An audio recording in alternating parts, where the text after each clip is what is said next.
ASN semuanya. Hai, Halo. halo.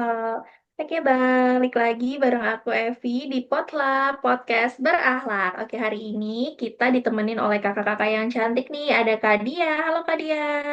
Hai. Dan kemudian ada Kak Puji. Halo Kak Puji. Halo. Ada Kak Gita. Halo Kak Gita. Halo. Dan yang terakhir ada Kak Fatim. Halo Kak Fatim. Hai, Gimana kabarnya kakak-kakak semua baik? baik. Alhamdulillah Baik. Oke, baik. Alhamdulillah. Jadi hari ini Kak, kita akan bahas sosok yang rekam jejaknya tuh menarik banget buat kita bedah dari sisi nilai dasar ASN berakhlak. Tahu nggak Kak, siapa yang akan kita bahas hari ini? Siapa ya? Siapa tuh Kak Evi? Siapa Siapa ya? ya?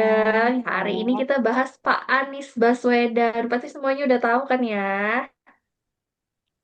ah, Oke, jadi sebelum kita mulai Kak, aku mau disclaimer dulu nih buat kakak-kakak semua yang di sini dan buat semua sobat ASN di rumah. Kalau podcast hari ini kita nggak akan membahas politik praktis ya Kak. Tidak ada dukung-mendukung atau gerakan politik apapun. Jadi kita murni mau membelah nilai-nilai kepemimpinan beliau sebagai tokoh publik dan birokrat yang relevan dengan nilai berakhlak. Gimana, setuju? Setuju. setuju. Setuju. Oke, mantap. Oke, sebelum kita kupas, aku mau ingetin sedikit dulu profil beliau. Jadi beliau ini adalah akademisi yang jadi birokrat, pernah jadi rektor, kemudian pernah jadi Mendikbud, terus terakhir jadi Gubernur DKI Jakarta periode 2017-2022. Beliau ini dikenal kalem tapi strategis. Oke, selanjutnya kita langsung aja ya lihat gimana nilai berakhlak dari beliau. Yang pertama dari berorientasi pelayanan. Gimana nih menurut kakak-kakak semua? Boleh dari Kak Dia mungkin? Oke Kak Evi, kalau menurut aku ya, Pak Anies itu merupakan salah satu juara dalam bidang pelayanannya. Kalau misalkan ingat ini kalian ya, beliau tuh pernah menata trotoar khususnya di area Sudirman. Nah, kalau kataku tuh itu bukan cuma sekedar estetik aja, melainkan juga bagaimana caranya memberikan hak bagi semua pejalan kaki. Nah, itu merupakan salah satu bentuk memanusiakan manusia juga, Kak. Hmm. Aku sih setuju banget tuh sama dia. Tapi aku mau nambahin juga. Ingat nggak program Jaklingko? Oh iya iya tuh ingat tuh. Ingat. Ya, ya. Nah, itu kan integrasi transportasi ya. Kalau dulu tuh Mm-mm. itu harus bayarnya berkali-kali buat naik angkot sama busway. Nah, kalau sekarang kan cuma sekali aja, satu harga aja. Terus kalau beliau itu beneran mikirin kan gimana tuh warganya biar nggak susah sama nggak boros. Kan itu sangat solutif banget untuk pelayanan gitu. Oh, setuju banget sih sama Kak Dia dan Kak Gita. Benar ya. Jadi pelayanannya itu bukan cuma ada, tapi juga memudahkan banget. Nah, itu Iya, dari bener sisi banget. berorientasi pelayanan. Selanjutnya kita ke sisi akuntabel nih. Aku kan sering lihat nih beliau nih kayak sering banget pamer data transparan ya. Iya, betul Kak Evi.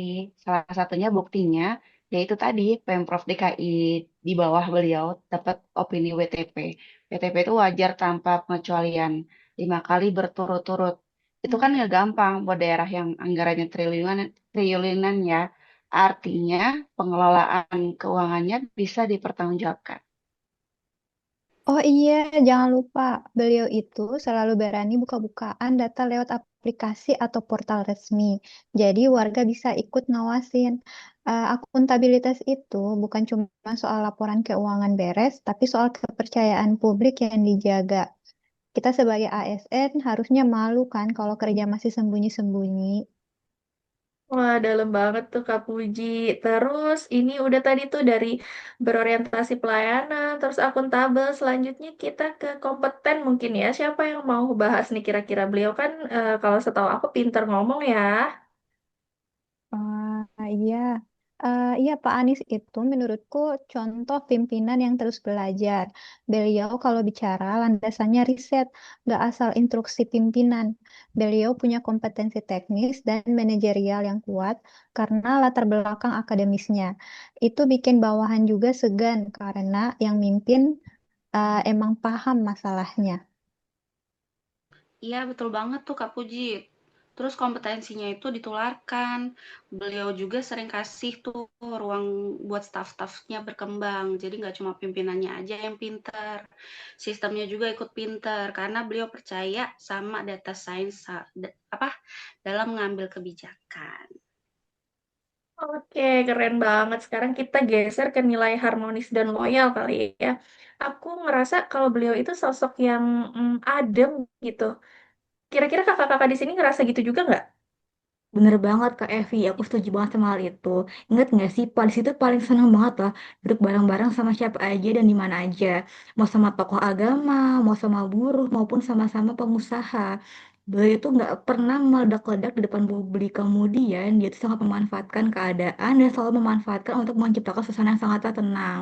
Kemudian dia itu bisa menimbulkan harmoni yang paling, menurut aku tuh paling cocok buat kita semua. Seperti itu.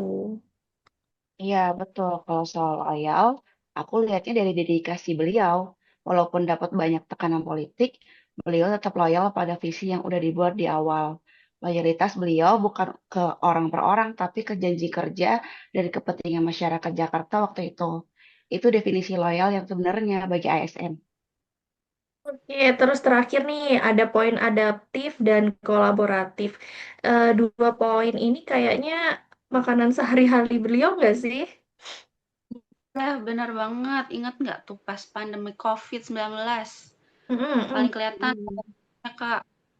Beliau kan salah satu tuh pemimpin yang pertama kali narik rem darurat berdasarkannya dari data science.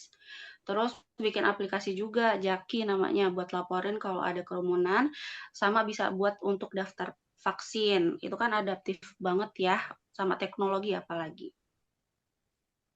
Oh iya, jangan lupa Kota Jakarta disebut sebagai kota kolaborasi. Beliau nggak mau Pemda kerja sendiri. Beliau ajak komunitas swasta, bahkan warga lewat program KSBB, kolaborasi sosial berskala besar. Beliau sadar kunci sukses itu bukan di tangan pemerintah aja, tapi di tangan bareng-bareng. Wah, keren banget nih. Kelihatan di sini semua kakak-kakak ternyata tahu banyak ya tentang Bapak Anies. Sekarang nih, sesi yang mungkin teman-teman sobat ASN semuanya tunggu. Khususnya buat kita-kita. Kita-kita di sini kan perawat semua ya kakak-kakak.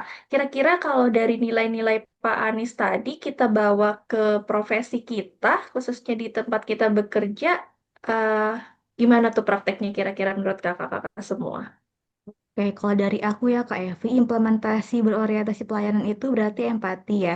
Kayak Pak Anies ini yang sangatlah empati dengerin keluh kesah warga. Kita harus dengerin pasien tanpa mendotong omongan mereka. Karena kan pasien kan sebenarnya lebih butuh kehadiran kita ditenangkan dibandingkan diobati aja. Seperti itu Kak Evi. Kalau aku mau ambil poin kompeten. Jadi sebagai perawat, kita harus rajin baca jurnal atau ikut pelatihan. Jangan cuma puas sama ilmu pas kuliah dulu. Alat medis makin canggih, kalau kita nggak kompeten, kasihan kan pasiennya. Dan satu lagi harus akuntabel. Catat semua tindakan medis dengan jujur, jangan ada yang dimanipulasi. Benar. Iya, kalau aku sih mau nerapinya poin yang harmonis. Kalau di tim kita kan kerja shift ya. Terus kalau operan itu jangan saling nyalahin kalau ada yang kurang-kurang atau yang dilimpahkan gitu kan. Harus adem gitu kayak Pak Anies. Kalau kita harmonis kan pasien juga nyaman, enak, terus energi di ruangan tuh kerasanya jadi positif. Gitu sih Kak Evi. Oke, lanjut Hmm. mungkin dari Kak Fatin gimana Kak? Oke, kalau dari aku, Kevi, itu Hmm? aku pilih adaptif dan kolaboratif. Sekarang soalnya serba digital ya, kita harus cepat belajar sistem input data pasien yang baru, terus kita jangan merasa paling hebat sendiri gitu. Kita harus kolaborasi sama dokter, ahli gizi, dan farmasi. Sebetulnya semua profesi sih ya, kerja tim itu kunci sih untuk kita semua, kayak semua kolaborasi yang selalu Pak Anies gaungkan. Wah, setuju banget nih sama kakak-kakak semua. Jadi banyak ya yang bisa kita pelajari dari Pak Anies terkait dengan nilai-nilai berakhlaknya. Intinya kita harus tenang dalam bertindak, kemudian kita harus pakai data, dan kita harus melayani dengan hati yang tulus. Makasih nih buat Kak Dia, Kak Puji, Kak Gita, dan Kak Fatim. Keren banget obrolannya.